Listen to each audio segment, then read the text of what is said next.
Isang emergency broadcast sa telebisyon ang nag-anunsyo ng pagkakaroon ng bagong virus na lumitaw sa isang paliparan.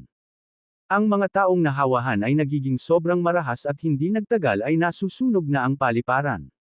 Makalipas ang 2 buwan, kumalat na ang virus sa buong mundo, at naging isang pandaigdigang pandemya.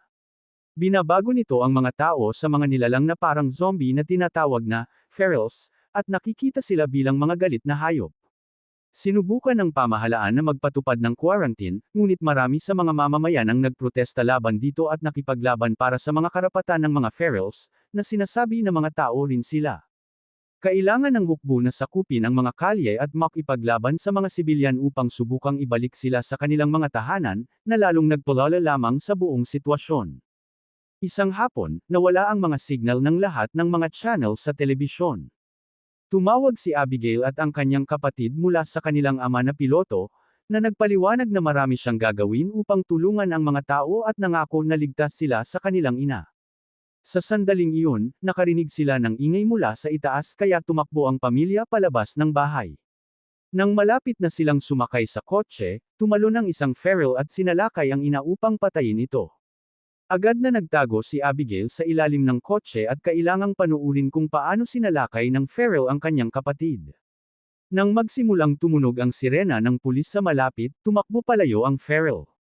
Pagkatapos, narinig ni Abigail ang tawag ng kanyang kapatid sa kanya, ngunit nagbago ang kanyang ina sa isang feral at natapos ang pagpatay sa kanyang kapatid. Nang umiyak si Abigail, narinig siya ng kanyang ina at hinabol siya, ngunit pagkatapos ay binaril siya ni Cassius.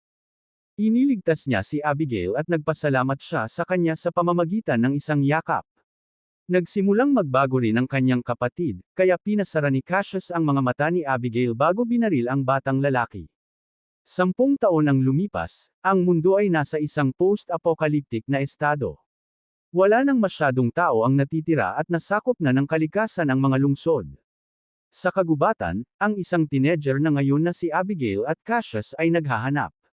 Malinaw na sinanay ng mabuti ni Cassius si Abigail dahil pinatay niya ang isang USA gamit ang isang mahusay na pagbaril, bagaman pinagalitan siya ni Cassius dahil sa pagmamadali at hindi pagiging matyaga.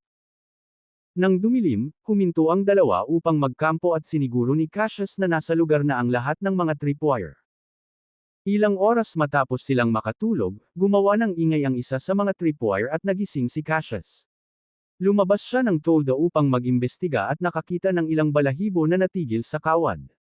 Pagkatapos ay nakarinig siya ng ilang ingay sa malapit kaya nagmadali siyang pakalmayan ang mga kabayo at kinuha ang kanyang baril sa tamang oras upang barilin ang isang papasok na feral. Ito ay marahil isang scout na ipinadala ng Cowan, kaya ginaisang ni Cassius si Abigail upang umalis. Sa sumunod na ilang araw, patuloy na naglakbay ang dalawa at tuwing humihinto sila upang pahingahin ang kabayo, patuloy na sinasanay ni Cassius si Abigail. Isang hapon, huminto sila sa pagsakay nang makita nila ang isang kotse sa malapit at mabilis na kinuha ang kanilang mga baril. Nakita nila ang isang lalaking binabaril ang isang feral habang papalapit sa kanya ang pangalawang nilalang mula sa likuran. Gusto ni Abigail na tulungan siya, ngunit masyadong mabilis siyang nagbaril at tumama ang bala sa kanya kasama ang papasok na feral. Lumabas ang nilalang sa kotse upang kumain at kailangang patayin ito ni Cassius. Pagkatapos, hinanap ni Abigail ang kotse para sa mga supply at natapos ni Cassius ang mahirap na lalaki gamit ang isang palakol bago kinuha ang kanyang sapatos. Sinusubukan ng isang radyo sa kotse na makipag-ugnayan sa driver at gusto ni Abigail na babalaan sila tungkol sa kawan ng feral sa lugar, ngunit sinabi sa kanya ni Cassius na huwag pansinin ito. Sa sandaling iyon, mas maraming kotse ang dumating at isang grupo ng mga nakaligtas ang nakapalibot sa kanila gamit ang mga armas. Sinuri nila ang katawan ng patay na lalaki at nakita na pinatay siya ng isang tao, kaya ipinapalagay nila na ginawa ito ng dalawa upang magnakaw sa kanya. Nang bantaan ng lider na patayin sila, sinalakay ni Cassius at Abigail ang dalawang pinakamalapit na tao at ibinagsak sila upang magnakaw ng kanilang mga armas. Ang mga bagay ay tense dahil parehong panig ang nagtuturo sa isa't isa, kaya lumabas ang isang buntis na babae na nagngangalang Megan mula sa isang kotse upang subukang pakalmayan sila. Sa sandaling iyon, gumawa ng ilang nakakabahalang ingay ang mga kabayo at lumitaw ang isang kawan ng feral sa paligid nila. Agad na nagpaputok ang lahat, pinapatay ang maraming ferals hanggat maaari upang subukang ilayo sila. Masyadong marami sila kaya nagawa pa rin nilang makalapit at kailangang gamitin ni Cassius at Abigail ang kanilang mga talem, nakikipaglaban sa kanila ng harapan. Gayunpaman, ang ibang mga nakaligtas ay mahusay lamang sa mga baril kaya't nagsimulang patayin sila ng mga ferals isa-isa. Naghahanda ang isang babae ng Molotov bomb ngunit sinalakay siya ng isang feral, kaya nahulog ito sa isang kotse at nagdulot ng isang maliit na pagsabog na nagpabalik kay Cassius. Nakagat ang isa sa mga nakaligtas kaya sinubukan niyang i-self-delete, ngunit naubusan siya ng mga bala at nagbago sa halip. Nahuli ang leader ng isang partikular na malaking feral at dahan-daang pinatay. Ang asawa ni Megan na si David ay sinalakay din ng isang feral ngunit nagawa niyang sipain ito. Tinulungan ni Abigail ang mag-asawa na sumakay sa kotse at pinatay ni Cassius ang ilang higit pang mga nilalang bago sumali sa kanila. Nang umalis sila, may isang feral sa bubong ng kotse, kaya biglang hininto ni Cassius ang sasakyan upang mahulog ito. Ginamit ni Abigail ang pagkakataon upang kunin ang kanilang mga gamit bago sila tuluyang makatakas. Napansin ng malaking feral na pinatay nila ang kanyang kasintahan at umungal ng may galit. Nang nasa kalsada na sila, tiningnan ni Abigail ang kanilang bala at napansin na nawala ang karamihan sa mga ito. Ipinaliwanag ni Megan na naglalakbay sila patungo sa isang kolonya sa pampang ng ilog at nasa ika-35 linggo na siya, kaya malapit nang ipanganak ang sanggol. Gayunpaman, iniisip ni Abigail at Cassius na ang paghahanap ng mga kolonya ay hindi katumbas ng halaga, nakakita na sila ng maraming mga ito at hindi sila nakaligtas. Biglang huminto ang kotse at natuklasan ng grupo na patay ang makina, kaya wala silang ibang pagpipilian kundi maglakad. Ilang sandali lang, nakarating ang grupo sa isang abandonadong bayan at sumang-ayon na doon magpalipas ng gabi. Hinanap nila ang isang gusali upang matiyak na walang mga feral sa paligid at nagkampo. Nag-alok si Megan na ibahagi ang kanyang pagkain, ngunit kumakain lamang si Cassius at Abigail ng kanilang nahuli upang maiwasan ang impeksyon. Ipinaliwanag ng mag-asawa na nakausap nila ang kolonya sa radyo, kaya alam nilang mayroon silang maraming supply at doktor. Isang linggong paglalakbay upang makarating doon, ibig sabihin ay mataas ang panganib. Bilang kapalit, sinabi sa kanila ni Abigail na sinusubukan niyang makarating sa West Coast kasama si Cassius at makatakas sa mga isla sakay ng bangka. Matapos i-set up ni Cassius ang mga tripwires sa labas, kinuha niya ang isang mapa at sinabi sa mag-asawa kung anong landas ang dapat nilang tahakin upang makarating sa kolonya. Gayunpaman, tumanggi siyang sumama sa kanila, na sinasabi na babalik ang Cowan para mag-higanti. Nakipag-usap si Abigail kay Cassius ng pribado, na iginiit na dapat nilang tulungan ang mag-asawa at marahil ang kolonya na ito ay magiging iba. Nagkaroon ng pagtatalo ngunit tumanggi pa ring tumulong si Cassius. Sa gitna ng gabi, natagpuan ng Cowan ang sirang kotse at sinundan ang kalsada patungo sa bayan. Samantala, hindi makatulog ang mga lalaki kaya ipinakita ni Cassius kay David na palagi siyang may isang bala na nakasave sa kanyang bulsa sakaling makagat siya. Ang tanging meron lang si David ay isang sigarilyo at isang pile na bukong-bukong. Nag-usap sila ng ilang sandali at nagka-bonding, kaya pumayag si Cassius na tulungan silang makarating sa kolonya. Kinabukasan, nakarinig ng ingay si Abigail at bumaba upang mag-imbestiga. Biglang sinalakay siya ng isang feral at nahulog ang kanyang baril, ngunit nagawa pa rin ni Abigail na patayin ito ng mabilis gamit ang kanyang palakol. Sinimulan siyang habulin ng pangalawang feral pataas ng hagdan at ginamit ni Abigail ang sirang bintana upang itapon ang nilalang palabas ng gusali. Halos mahulog din siya ngunit nasalo siya ni Cassius sa tamang oras. Nang makarating ang Cowan sa gusali, wala na ang grupo. Napatrip ang isang feral sa kawad at nagdulot ng isang maliit na pagsabog na pumatay sa kanya. Ilang sandali lang, nakilala ni Abigail ang lugar na kinaroroonan nila at naalala na may malapit na sibilyan na paliparan kung saan may maliit na eroplano ang kanyang ama. Gusto ni Cassius na magpatuloy sa paglalakad at iniisip na magiging madali para sa Cowan na ma-corner sila sa isang paliparan, bukod pa rito, malamang nawala na ang lahat ng eroplano. Gayunpaman, bumoto si Abigail at ang mag-asawa na pumunta doon kaya wala nang ibang pagpipilian si Cassius kundi ang sundan sila. Matapos maglakad ng ilang sandali, nakakita sila ng isang lumang gusali at isang kotse na may lalaking binaril kamakailan. Sinabi ni Cassius kay Abigail na suriin ang gusali para sa mga supply ngunit tumanggi siyang talagang huminto upang magpahinga dahil iniisip niyang hindi sila nag-iisa. Nakakita lang si Abigail ng kape at hindi nakita ang pamilyang nagtatago sa isa sa mga silid. Sinuri ni Cassius ang puno ng kotse at nakakita ng wheelchair, kaya ginamit nila ito para dalhin si Megan. Matapos umalis ang grupo, natagpuan ng Cowan ang gusali at ganap na pinatay ang pamilya sa loob ng ilang segundo. Nang sa wakas ay makarating sila sa paliparan, walang mga eroplano sa paligid. Nagtalo sina David at Cassius tungkol sa kung paano magpapatuloy ngunit pinutol sila ni Abigail nang makita niya ang hangar ng kanyang ama. Sa kabutihang palad, may eroplano sa loob at may mekanikal na kaalaman si David na kailangan upang ayusin ito. Habang nagtatrabaho siya, hinanap ni Cassius at Abigail ang gusali. Nakakita si Abigail ng larawan niya kasama ang kanyang ama sa sahig at ibinalik ito sa dingding. Sa sandaling iyon, dumating ang Cowan kaya nagmadali ang grupo na sumakay sa eroplano kahit hindi pa ito handa. Nagpaputok si Cassius upang pabagalin ang Cowan at inilipat ni David ang propeller ng mano-mano upang tulungan ang eroplano na magsimula. Malabo ang kaalaman ni Abigail sa paglipad at mabagal ang eroplano, kaya papalapit na masyado ang Cowan. Salamat na lang at nakita niya ang tamang mga button at nagsimulang bumilis ang eroplano. Nagawa pa ring kumapit ang isang ferrule sa pinto at kailangang barilin ito ni Cassius para mahulog. Pagkatapos, umalis ang eroplano at nakatakas ang grupo. Gayunpaman, lumipad lang sila ng ilang sandali bago nagsimulang magkaproblema ang eroplano at bumagsak. Sinubukan ni Abigail na island ito ngunit bumagsak ang eroplano sa isang grupo ng mga puno at nahulog sa lupa. Sa kabutihang palad, nakalapag ito sa mga gulong nito at nakaligtas ang lahat na may ilang sugat lang. May malapit na istasyon ng tren kaya matapos matiyak na walang tao, nagpasya silang magpahinga doon. Binuksan ni Cassius ang mapa at natuklasan na aabutin sila ng 2 araw upang makarating sa kolonya, kaya aalis sila sa umaga. Binilang ni Abigail ang kanilang bala at napansin na wala nang masyadong natitira. Nagbahagi ng pagkain sina Megan at Cassius at inamin ni Cassius na pinaaalala sa kanya ng babae ang kanyang asawa.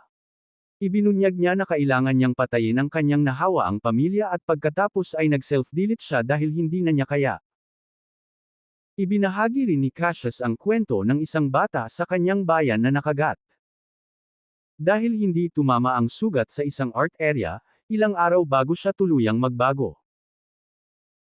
Samantala, nakakita si David ng isang pribadong lugar upang suriin ang kanyang bukong-bukong, na nagpapakita na hindi ito pile.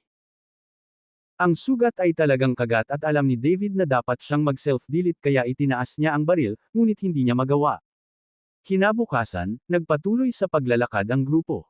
Habang naglalakad sila sa ilalim ng malakas na araw, nakaramdam ng sakit si David at napansin ni Cassius ang dugo sa kanyang binti. Naghintay siya hanggang sa malayo na ang mga babae upang itulak si David sa isang puno at tingnan ang kanyang bukong-bukong upang kumpirmahin ang kanyang hinala. Binigyan siya ni Cassius ng opsyon na sabihin sa lahat sa kanyang sariling mga termino ngunit kung hindi niya ito gagawin sa lalong madaling panahon, babarilan niya ito. Sa gabi, nakakita ang grupo ng isang bahay na may ilaw. Nang lumapit sila, nagtanong ang isang boses kung ano ang gusto nila.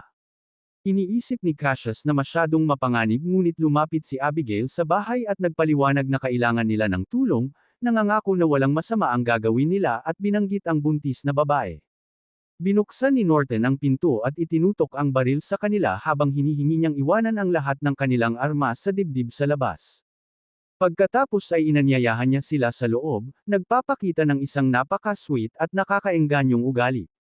Itinuro ni Cassius na may kuryente ang bahay at ipinaliwanag ni Norton na siya ay isang inhinyero, kaya gumawa siya ng ilang mga device na nagbibigay ng kuryente at mainit na tubig. Binanggit din niya ang isang asawa ngunit hindi pinansin si Megan nang tanungin niya kung nasaan ito. Ibinahagi ni Norton ang kanyang tinapay at gulay sa kanila at masaya si Abigail na maligo. Sa wakas ay nakakonekta ni Cassius ang kanyang laptop at tiningnan ang mga lumang larawan, na nagpapakita na buntis ang kanyang asawa bago ang pandemya. Nang suriin niya si Megan, inamin niyang natatakot siya dahil hindi na niya naramdaman ang paggalaw ng sanggol mula nang makarating sila sa bahay na ito. Pinangako niya kay Cassius na kung may mangyari sa kanya, protektahan niya ang kanyang anak. Pagkatapos, nagbahagi ng inumin si Norton sa lahat at nagpaliwanag na 20 taon na siyang nakatira doon, ngunit wala na ang kanyang asawa. Narinig niya ang tungkol sa kolonya sa radyo ngunit hindi interesado na sumali sa kanila dahil gusto niyang mag-isa.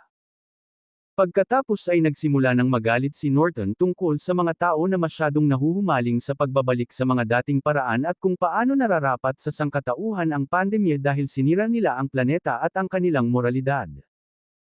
Inihambing pa niya ang virus sa ebolusyon, na sinasabi na ang malalakas na tao lang ang nakaligtas. Napansin ni Cassius ang isang kakaibang kutsilyo sa isang mesa ngunit kinuha ito ni Norton. Dahil lalong lumalala ang kanyang sakit, nagmadali si David sa banyo at napansin na kumakalat ang impeksyon.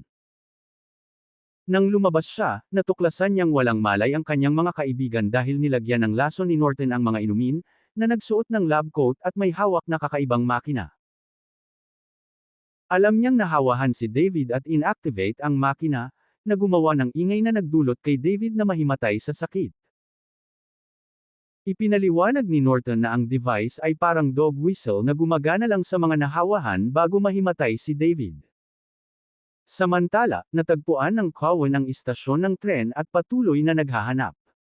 Ilang sandali lang, nagising si David at natuklasan na nakatali ang buong grupo sa isang basement. Nandoon si Norton na nagsusulat ng mga tala para sa kanyang eksperimento at ibinunyag na nakakulong ang kanyang nahawaang asawa sa isang hola. Pinalabas niya ito at kinokontrol ito gamit ang kanyang device upang salakayin ang grupo. Sinipa siya nina Cassius at Abigail ng ilang beses upang pigilan siya kaya hinabol ng babae si David, na nagawang masira ang mga lubad upang lumaban. Nagpumiglas lang sila ng ilang segundo bago na overpower ni David ang babae, at kailangan ni Norton na gamitin ang kanyang makina upang pigilan siyang iligtas ang iba. Gayunpaman, hindi pa tuluyang nagbago si David kaya nagawa niyang labanan ang sakit at masira ang natitirang mga lubad. Nakakita si Cassius ng baril at sinubukang barilin si Norton, na agad na tumakbo palayo. Nagmadali ang grupo pataas at nilak ang pinto sa likod nila, kaya sinimulang hampasin ito ni Norton gamit ang palakol. Ninakaw ni Abigail ang susi ng kotse ni Norton at nakuha ni Cassius ang kanilang mga gamit bago sinuntok si David. Gusto niyang barilin siya ngayon ngunit pinayuhan siya ng mga babae na maghintay. Habang papunta sa kotse, natuklasan ni Megan na nabutas ang kanyang tubig. Lumabas si Norton upang panoorin ang grupo na umalis habang ang kanyang asawa ay umuungol sa kanya. Nang makarating ang kotse sa kagubatan, sa wakas ay natagpuan sila ng Cowan at hinabol sila. Nakikita ng grupo ang mga ilaw sa malayo, na nangangahulugang nakita na nila ang kolonya. Sinubukan nilang magmaneho ng kasing bilis ng maaari ngunit sa kasamaang palad, naharang ang daan ng isang puno at kailangan nilang magpatuloy sa paglalakad. Papalapit na ang Cowan kaya nagpaputok sila, ngunit naubusan ng bala si David. Dahil malapit na rin siyang magbago, sinabi niya sa iba na umalis habang binibili niya sila ng oras. Nagbahagi ang mag-asawa ng isang taos-pusong pamamaalam at bago umalis ang tatlo, binigyan ni Cassius si David ng kanyang bala. Nang makalayo na sila, sinindihan ni David ang kanyang sigarilyo at sinimulang labanan ang mga ferals ng harapan. Nagawa niyang talunin ang ilan sa kanila ngunit sinurpresa siya ng malaking feral mula sa likuran at binasag ang kanyang leeg.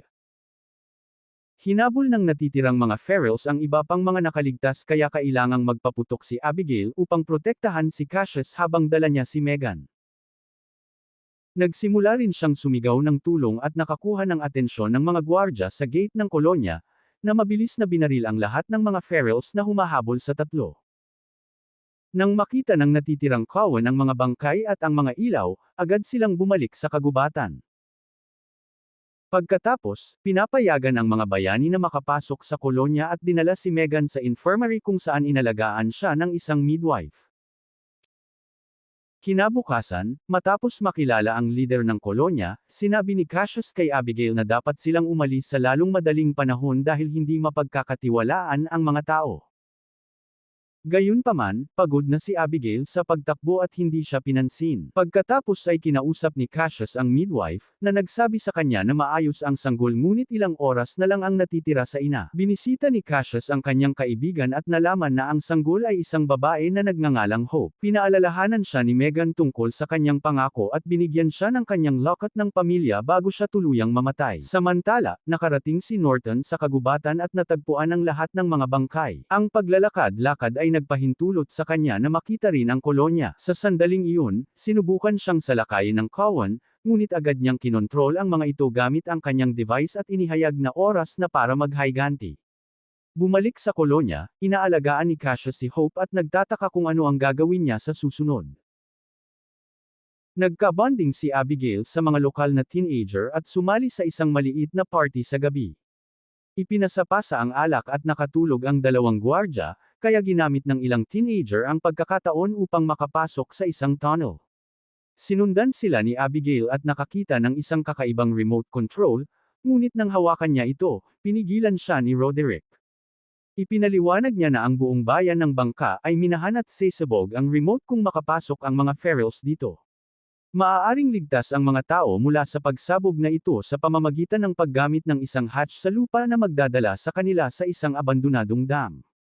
Kinabukasan, nakakita si Norton ng isang gwardya sa isang bangka at humingi ng tulong. Matapos siyang matanggal, tumalon ang isang feral sa tubig at umakyat sa kolonya upang patayin ang isa pang gwardya. Ngayon ay maaari nang ipadala ni Norton ang buong Cowan upang umatake. Habang pinapatay ang mga nakaligtas sa lahat ng dako, ilang armadong tao ang lumabas upang lumaban. Iniligtas ni Abigail si Roderick mula sa isang feral bago mag-assign ng mga gawain sa grupo ng teenager. Ang mga may armas ay dapat maghanap ng mas mataas na posisyon upang magpaputok at dapat gabayan ni Roderick ang mga nakaligtas sa dam habang hinahanap niya si Cassius. Habang nagsisimula ng magpanik ang kolonya, kinuha ng midwife si Hope kay Cassius para maghanap siya kay Abigail. Nagsisimulang maubusan ng bala ang mga taong may baril at sinubukang tumakas ang lider ng kolonya, ngunit agad siyang pinatay ng isang feral. Binaril ni Abigail ang isang feral na halos patayin ang dalawang batang babae habang sinaksak ni Cassius ang isang nilalang upang iligtas ang dalawang teenager. Pagkatapos, sa wakas ay nagkita ulit sina Abigail at Cassius at sinimulang labanan ang mga ferals ng magkasama gamit ang kombinasyon ng mga baril at hand-to-hand combat. Nang makita nila ang isang pagkakataon, sinubukan nilang sumali sa paglikas, ngunit na-distract si Cassius nang makita niya si Norton at isang feral ang tumulak sa kanya. Nagawa ni Cassius na saksakin ang nilalang at natagpuan siya ni Norton, na sinimulang sipin siya habang pinag-uusapan ang paggawa ng isang mas ligtas na mundo. Matapos ang ilang pagpupumiglas, nagawa ni Cassius na tumayo at itinulak si Norton sa isang dingding upang basagin ng paulit-ulit ang device hanggang sa masira ito. Pagkatapos ay tumakbo si Cassius pabalik kay Abigail habang tumalon ang mga ferals kay Norton upang patayin siya. Natapos na ang pagtawid ng mga nakaligtas sa tunnel at nakarating sa dam kaya hiniling nila kay Roderick na i-activate ang mga paputok, ngunit nag-atubili siya dahil wala pa si Abigail. Sa kolonya, sinubukang salakayin ni Abigail ng malaking feral kaya hinampas siya ni Cassius ng isang sagwan. Nang mahulog ang nilalang, napansin ni Abigail ang kanyang pulse heiress at natakot na mapagtanto na ito ang kanyang ama. Ang pagkabigla ay nag-iwan sa kanya ng frozen kaya kailangan siyang gisingin ni Cassius at kinaladkad siya sa hatch. Nakapasok ang dalawa sa tunnel bago nagsawa sa paghihintay si Roderick at pinasabog ang lugar, pinapatay ang bawat feral sa kolonya. Pagkatapos, natuklasan ng mga nakaligtas ang isang nahawaang lalaki sa kanilang gitna.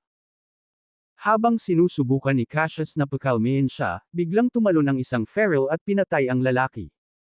Pagkatapos ay lumingon ito upang salakayin si Cassius, na nag-trigger ng isang labanan. Patuloy nilang binugbog ang isa't isa hanggang sa mahulog sila sa lupa, kung saan halos kagatin ni Cassius ang feral. Sa pagkakataong ito, matyaga si Abigail at naghintay ng tamang sandali upang magpaputok, pinapatay ang nilalang nang hindi nasasaktan ang kanyang kaibigan. Pinanood ng mga nakaligtas ang pagkasunog ng kolonya at nagtataka kung ano ang gagawin nila sa susunod. Sinabi ni Abigail sa kanila na maaari silang magtayo ng bagong tahanan sa dam at ibinunyag ni Cassius na ninakaw niya ang notebook ni Norton na may mga tagubilin upang magtayo ng isang generator.